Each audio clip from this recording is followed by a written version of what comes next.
on the least developed countries. Their GDP growth has plummeted, international trade has shrunk, poverty and food insecurity has risen, inequality has widened. Due to these factors, developing countries like Pakistan have also suffered a severe setback to their developmental goals. Mr. President, I am here to express Pakistan's full support and solidarity with the developed countries in their quest for social progress and economic prosperity. As we move towards the implementation of the Doha Programme of Action, Pakistan will continue to advocate several specific steps to advance sustainable development, including in the LDCs. However, meeting its ambitious targets will require revitalized global partnerships based on effective means of implementation in the following priority areas. Number one, we must address vaccine inequity through adequate and timely access to safe and effective vaccines for LDCs. Second, the historical commitment of ODA, comprising 0.7% of the GNI of OECD countries, must be fulfilled, of which 0.15 to 0.2% must be allocated to the LDCs. Third, we must address the increasingly unsustainable debt burden of many LDCs. It is a matter of great concern that 6 LDCs are classified as suffering from the debt burden, while 17 are at high risk of debt distress.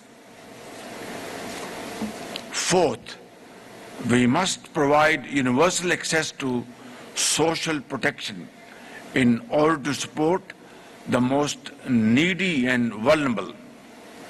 Fifth, we also need to reform the unequal international financial architecture, make it people-centric and designed to address special needs and weaknesses of the LDCs. Lastly, an international technology compact aligned with the SDGs should be adopted. It should offer easy access to the developing countries to relevant advanced technologies, develop their productive capacities, and bridge the digital divide. This would enable the least developed and other developing countries to participate on an equal footing in the emerging knowledge-based global economy. Mr. President, I am pleased to note that the Doha Programme of Action sets an ambitious target to enable 15 additional LDCs to meet the criteria for graduation by 2031. Concrete measures agreed upon in the Programme of Action, such as online university, an international investment support center, and a system of food stocks for the LDCs are laudable. Putting the welfare of the millions of people belonging to the LDCs at the center of affirmative policy action remains our most cherished goal. Let me assure you that Pakistan will actively support the implementation of the Doha Programme of Action, including within the framework of South-South cooperation. Before concluding, Mr. President, I would once again like to congratulate my brother, the Amir of Qatar, the government of Qatar, for the immaculate arrangements of this conference. Qatar has further bolstered its standing in the Community of Nations as a champion of sustainable development of the global south.